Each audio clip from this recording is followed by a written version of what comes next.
Hi everyone, welcome to X's and O's with LeRoy Butler. And we're going to look at a play that I think we're probably going to see a number of times. Yes. I'm predicting you may see it once a quarter. Yeah? Okay. Yeah. This is, could be more even, Yeah. Anyway, this is a run formation that the Lions came into. I believe it was 1st and 10 or 1st and 15, something like that. Mm-hmm. And this is a guy to keep an eye on. This is their first-round pick, tackle Riley Reef. He's from Iowa. And they're using him as a tight end. Big guy, but very mobile. As we saw, they moved him around and excellent extra tight end type blocker. And in this situation, they're playing the Vikings, that Detroit is, and they have to be really... The Vikings have to play the run. They have to respect the run because they've got this extra tight end in the game. So what happens at the snap, we've got this guy running this route, occupying this safety. Right. We've got the fake handoff. So we got this linebacker takes a step there and there. And then this guy kind of curls around. And we've got 1, 2, 3, 4, 5, 6, 7 against 1, 2, 3, 4, 5. Yep, and you would call that max protection. Yep, right? Two-man route. Right. Yep. Okay, and on the right we have Calvin Johnson in red. Why do you have him in red? And I assume the Packers have him in red all week better. too. Yeah, if they don't, then they got an issue. And the Minnesota Vikings are playing what we call a stack over defense, which is a good run defense. But it's still cover 2. So once this middle linebacker says, well, hey, play action, I got to come straight back. But he drifted instead of straight back. Erase that for me, thing. He drifted over here, Tom, and came right here, so the middle's still wide open. This cornerback, to me, did a pretty good job. He jammed, and then he synced out. But Megatron came in here, linked the safety out, which the safety bailed here. Now, you never really want to do that. Right. Because you got help outside and your legends got help intermediate. You got to be inside of the receiver. Right. What we used to call deepest of the deepest. And when he got overextended, I mean, he hit him back on a post right there for 51 yards. Stafford came back here, set up. A lot of time. It takes 5 seconds for this to work. Yeah. Maybe 6. Yeah, and he had it. He had all the time in the world because he's got this guy here. Yep. And they keep everybody in but 2 guys. And say, for instance, there's a middle safety here. So say this guy is the middle safety. Draw a safety right here. And then draw that safety. He can stay there, but just bring him down a little bit like it's cover 3. And the corner is now up here. Titus Young is coming there to draw the safety out of there. So that safety's going to bail. Right. So now he still can get the post to Calvin Johnson. Right. So in other words, what I'm telling everybody is, it doesn't matter if he's single or double covered. Matthew Stafford's going to throw him the football. The Packers have to attack that route. Well, and the other thing is, I believe this was their rookie safety, Harrison Smith. Right. And this is going to probably be Morgan Burnett. They're going to put him over Calvin Johnson as much as possible. Morgan Burnett's a bigger guy. Remember, these guys are small. He's a bigger guy. He understands the playing coverage. And he'll get a little bit more depth. Yeah. Because remember, in cover 2, you're not counted in the run. You don't even care about play action. Right. You're just coming up. If the running back, they do run the ball, and he gets through, so what? You just make a tackle. And you understand that's A.J. Hawk. Listen, after the play action, you got to come back to secure this middle. If not, he can break it off, catch it in there, and just keep running for a touchdown. If this is Morgan Burnett, let's say, and they're in that, cover 3, right. And this is, MD Jennings, and he's coming up to help on the run. Yeah. Well, can Morgan Burnett just say, I'm leaving this guy alone and I'm going to Calvin Johnson? Yeah, because he's the guy. He can ignore anything that comes in this way. Because the guy around a post, a true post, you cover him by your alignment. What you can't do is move out and vacate the middle. Okay. You can shade the middle to 81 side, which is fine. Because this is 38, your covered corner. Backside, you just that's just a matchup that you can live with. So this is either Casey Hayward or Sam Shields, but he can't. If this guy runs this way, then Burnett has to come in and he almost has to hold his ground. He has to bit, do it, right? yeah. Okay. And that's what I'm telling you. And they're hoping you vacate the middle like Minnesota did, and it's going to be a big play. Okay. Great. So. Oh, and we were going to show another version of this, I almost forgot, where Calvin Johnson is in the slot. Yes. And they've got another wide receiver here, and they got Titus Young here. And what they did on this play, same thing, was they brought this guy in motion, made it look like it was going to be a run to this side. Right. Again, play actioned, and then he was in the slot this time. Yeah, and he went the post. Once you draw him the post. Yep. Yep, we'll do it up real quick. Okay. Just and this was amazing because. Hold the eraser real quick. The eraser. Thanks. And you know what? What we call this flanker short post. And I'm glad you brought this play up because they run this play quite a bit in the red zone, and it was on the 30-yard line. Mm-hmm. So he got a receiver outside of him, just like you draw it up right here.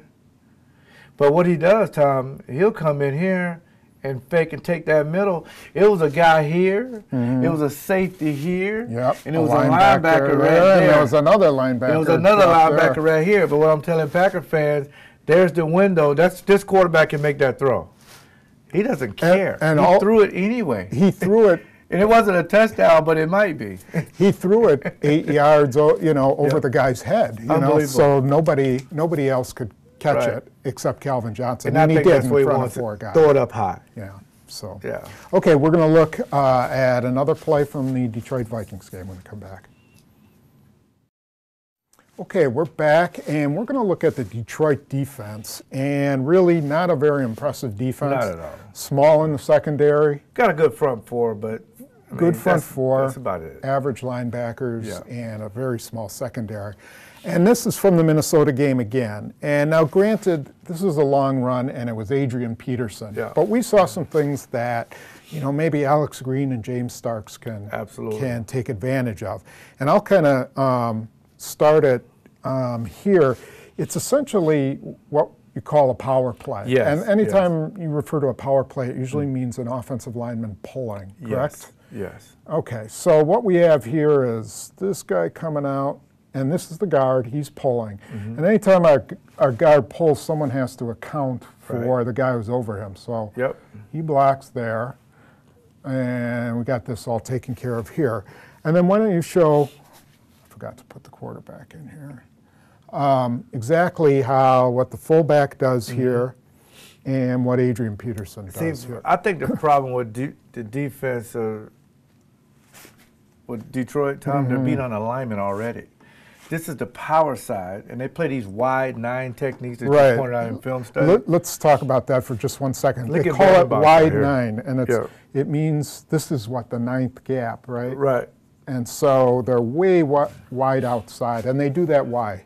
Well, you want to get an ideal to go at the quarterback. You don't want to round it off.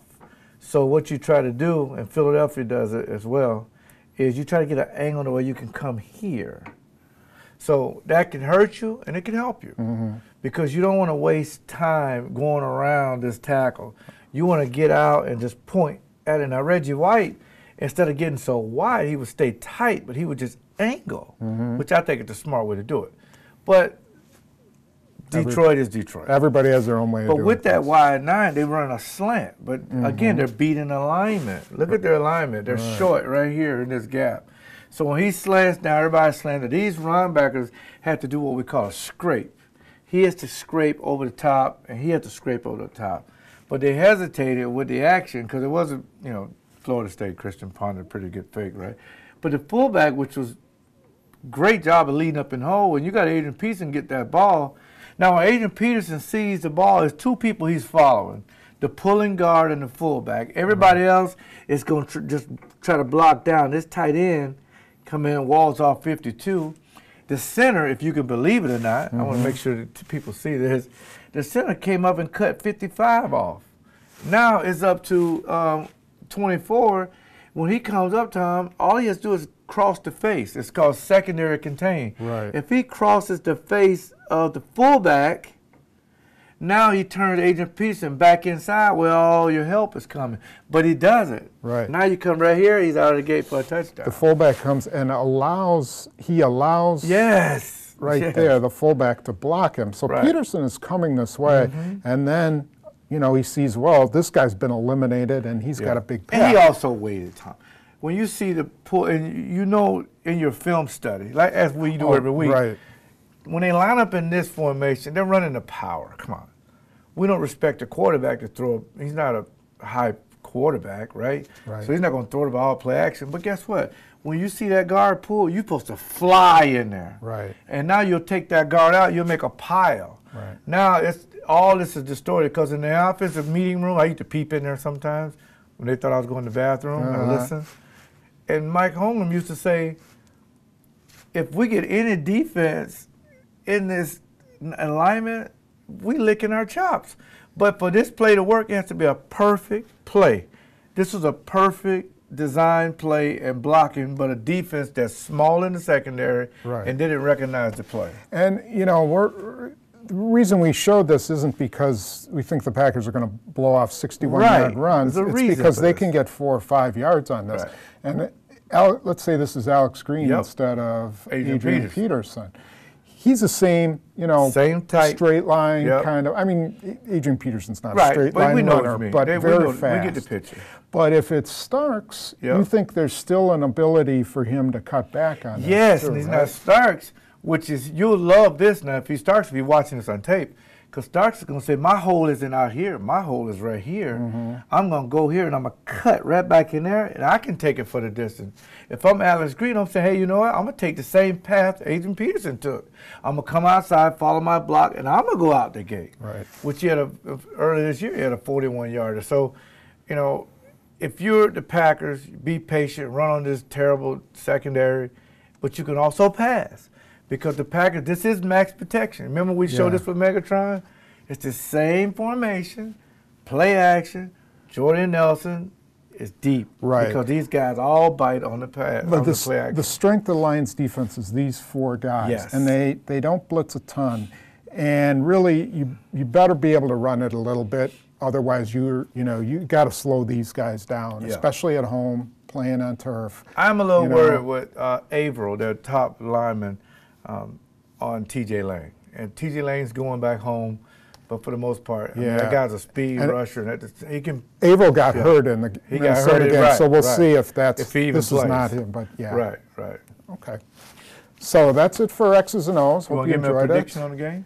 You give us a prediction. Yeah, but I'll read your I will get. I think the Packers will win 45-17. Wow. 45-17. Really? Okay. All right. We'll hold you to that. We'll be back next week to see how wrong he is.